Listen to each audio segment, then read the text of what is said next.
नमस्कार, अभिषेक पांडे के साथ आप देख रहे हैं गांव न्यूज। आज हम मौजूद हैं आजमगढ़ में और हमारे साथ किसान संघ के भारतीय किसान संघ के मंत्री जी बैठे हैं। उनसे उनका परिचय जानते हैं किन चीजों को लेकर इनका आजमगढ़ में प्रवास हुआ है और किसानों की किन समस्याओं को लेकर चर्चाएं चल रही हैं। क्या शुभ नाम है आपका? मेरा नाम अरविंद कुमार है। मैं भारतीय किसान संघ का संगठन मंत्री हूँ। 2 प्रांतों का काम मेरे पास में है, गोरक्ष प्रांत और अवध प्रांत। अब आप इस वक्त गोरक्ष प्रांत में आए हुए हैं, क्या आपके संगठन को किस तरह आप लोग को विस्तार देना है या संगठन को किस तरह से मजबूत करने के लिए आप लोग काम कर रहे हैं? हम लोगों की प्रवास की जो नीतिता है वो हमेशा बनी रहती है। हमारा प्रयास रहता है प्रत्येक महीने में प्रत्येक जिले में प्रमुख कार्यकर्ताओं के साथ मिलना बैठना हो जाए, उनकी समस्याओं को लेकर के संग्रह करना, उनकी समस्याओं का क्या समाधान हो सकता है, स्थानीय स्तर पर क्या हो सकता है, शासन से क्या हो सकता है, प्रांत के स्तर पर क्या हो सकता है, जो जैसी समस्या होती है उसको इकट्ठा करके और स्थानीय या प्रांत के स्तर पर जाकर के उसको हम बातचीत में करके समाधान करने का प्रयास करते हैं। जहाँ तक संगठन का विषय है, ये जो प्रवास हमारा है वह रूटीन में है, क्योंकि मैं हर महीने आता हूँ और हर जिले में जाता हूँ, तो जिले के प्रमुख कार्यकर्ताओं से मिलने के लिए हमारे पास चूंकि ज्यादा समय नहीं रहता है, तो एक स्थान पर सबको बुला करके और कार्य के बारे में चर्चा करना, कार्यकर्ताओं के बारे में चर्चा करना, कृषि के बारे में चर्चा करना, कृषि की क्षेत्र की आने वाली जो समस्याएं हैं उनके बारे में चर्चा करना, उनका समाधान क्या हो सकता है इसके बारे में बातचीत करके और उनको बताना कि भाई ये इस प्रकार से इसका रास्ता निकाला जा सकता है। अभी आप आए हुए हैं आजमगढ़ में, आए हैं आजमगढ़ में और ये पूर्वांचल में पड़ता है और पूर्वांचल में कहा जाता है नहरों का जाल, लेकिन इस वक्त नहरें कहीं न कहीं किसानों के लिए समस्या पैदा कर रही हैं, किसानों के लिए समस्या बन चुकी हैं और किसान काफी ज्यादा परेशान है। नहरों के कटान से उनके कई सैकड़ों एकड़ भूमि डूब जा रही है। उनको कैसे इन समस्याओं को देख रहे हैं आप लोग? टावर लगा देखिए, यदि हम प्रकृति का कहीं भी उपयोग करते हैं, दोहन करते हैं, कहीं उसका नुकसान भी होगा। यदि नहर से कहीं लाभ है तो उसका नुकसान भी होगा, लेकिन यदि कहीं मान लो नहर टूट गई तो नहर टूटने का नुकसान तो किसान को है ही है, वो झेलना पड़ेगा। तो क्या इसके जिम्मेदार कौन है अगर इस तरह से नहरें बार बार टूटती हैं? एक बार की कहानी नहीं है, जिम्मेदार व्यवस्था है। नहर जो भी सरकारी संसाधन है, चाहे वो नहर की हो, चाहे वो ट्यूबवेल की हो या कोई और भी हो, जिस भी प्रकार से जो हम किसान के लिए उपलब्ध कराते हैं, उन व्यवस्थाओं में जो त्रुटि होती है उसके एकमात्र कारण वहाँ की व्यवस्था है और कोई कारण नहीं। अब नहर क्यों टूट रही है? पानी जितना आपका लेवल है उतना पानी दे रहा है, लेकिन पानी नहर एग्जाम तो कर सके। उसका कारण है कि एग्जाम न करने के पीछे का जो कारण है वो जो नहरों में जो सिल्ट जमा होता है वो निकलती नहीं है। ये कहते हैं निकल गई। सरकार तो लगातार लाखों करोड़ों रुपए खर्च करके निकलवाने का काम करती है। जो सरकार खर्च कर रही है वो केवल जो ठेका पद्धति है, ठेकेदार लेकर के दाएं बाएं करके निकाल के दे देते हैं। कुछ किसान नेता भी आए हुए तो उन्होंने कहा कि सिल्ट निकाली ही नहीं जाती है। मैं भी तो वही बोल रहा हूँ, सिल्ट निकलेगी तब तो पानी बाहर तो आगे नहीं जाएगा, और जब पानी आगे नहीं जाएगा तो पानी अपना रास्ता कहीं के निकाल लेता है। आप पानी को कहीं भी रोकोगे वहां से ओवरफ्लो करेगा, उसका स्वभाव है। जो ये किसानों का नुकसान हो रहा है, इससे जो नहरें कट रही हैं, सैकड़ों एकड़ हजारों एकड़ भूमि डूब जा रही है, इन किसानों के लिए क्या आपका संघ सोचता है किस तरह किसानों की मदद की जाए? सरकार तो कुछ लोग जो है कहते हैं कि ये तो आपदा नहीं है तो हम इसका भरपाई नहीं करेंगे। उनके कहने से आपदा नहीं, ये तो बात नहीं होती है। वो कहते हैं आपदा नहीं है तो क्या मानेंगे? यदि उनका कहीं एक्सीडेंट हो जाता है वो क्या दैवीय आपदा है? उनके वो अपने बच्चे के लिए मृतक नौकरी क्यों मांगते हैं? किसान क्या कहीं बुलाता है कि बाढ़ आ जाए? किसान कहता है कि हमारे आग लग जाए। यदि किसान की क्षति हो रही है तो किसान की क्षतिपूर्ति होनी चाहिए। उस क्षतिपूर्ति को कहाँ से करना, कैसे करना है शासन का काम है। कोई इसके लिए कोई संविधान में नहीं व्यवस्था बनाई गई है।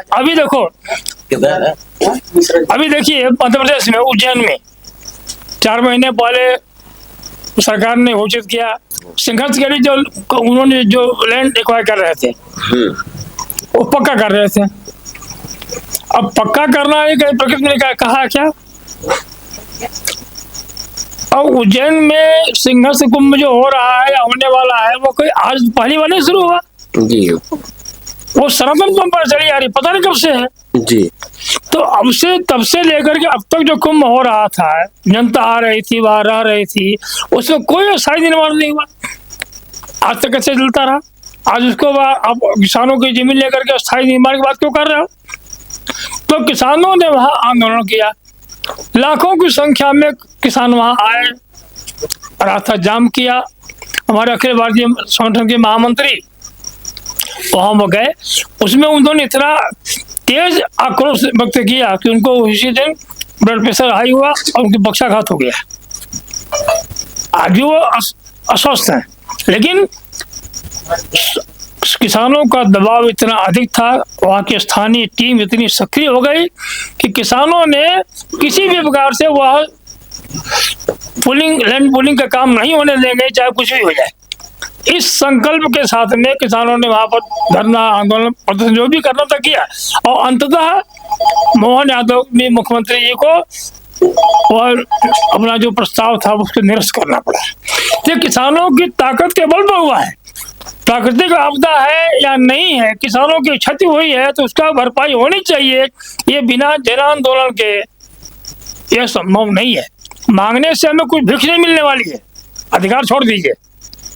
यानी कि जब तक जो ये किसानों की क्षति हुई है इसके लिए लोगों को संघर्ष करना पड़े तब जाकर उनको मुआवजा मिलेगा। बिना संघर्ष के कोई कुछ भी नहीं मिलने वाला है किसी से भी। शासन तो ऐसे लिपापोती करता है और करेगा।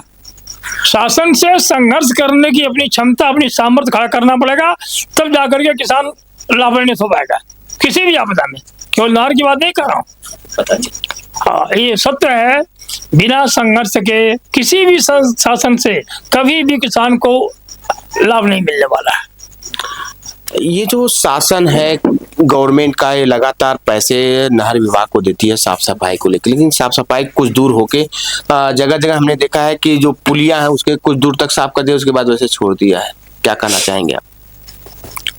देखो भाई, शासन के नियत में कोई खोट नहीं है।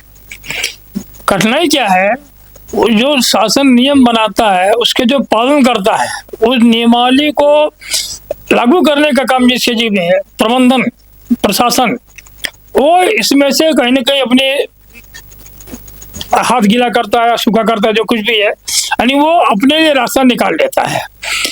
जो नहर की शील्ड की बात मैंने कही है, वो कहीं किसी निश्चित पॉइंट पर जाकर के जहाँ से वो पत्रकारों को दिखा सकते हैं या शासन को दिखा सकते हैं या जनता देख लेती है।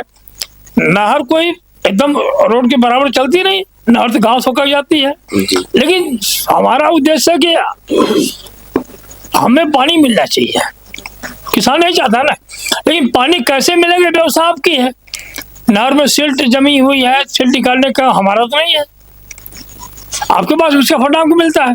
आप जब फंड को चोरी करोगे, फंड से पैसा बचाओगे, लिपापोती करोगे, चाहे वो नहर के सिल्ट की बात विषय हो, चाहे वो आज मनरेगा की स्थिति हो, दोनों ही स्थिति हो जाए।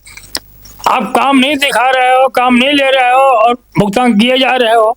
अब तो मनरेगा का नाम भी बदलकर जी राम जी कर दिया गया है। अब उसमें एक नई सुविधा लाएगी, जब तक आप अपना फेस दिखा के आर्डर नहीं करेंगे तब तक आपको जॉब नहीं मिलना है। साहब, नाम बदलने से काम नहीं बदल जाता।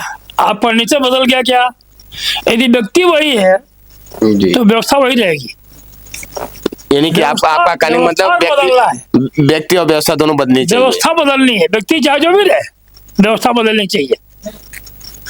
और व्यवस्था जो कुछ आ रही है, चाहे वो नहर के बारे में हो, चाहे ट्यूबवेल के बारे में हो, चाहे मनरेगा के बारे में हो, चाहे जयराम जी के बारे में हो, उसकी जो पारदर्शिता है वह समाज में दिखनी चाहिए कि हाँ मैं कर रहा हूँ। पारदर्शिता दिखती नहीं है कहीं भी जो कार्य। ये देखिए कहीं न कहीं एक बड़ा आरोप है। जो कार्य सरकार देती है निचले स्तर पे जो अधिकारी होते हैं वो अपनी जिम्मेदारियों को नहीं समझते हैं और कहीं न कहीं भ्रष्टाचार होता है।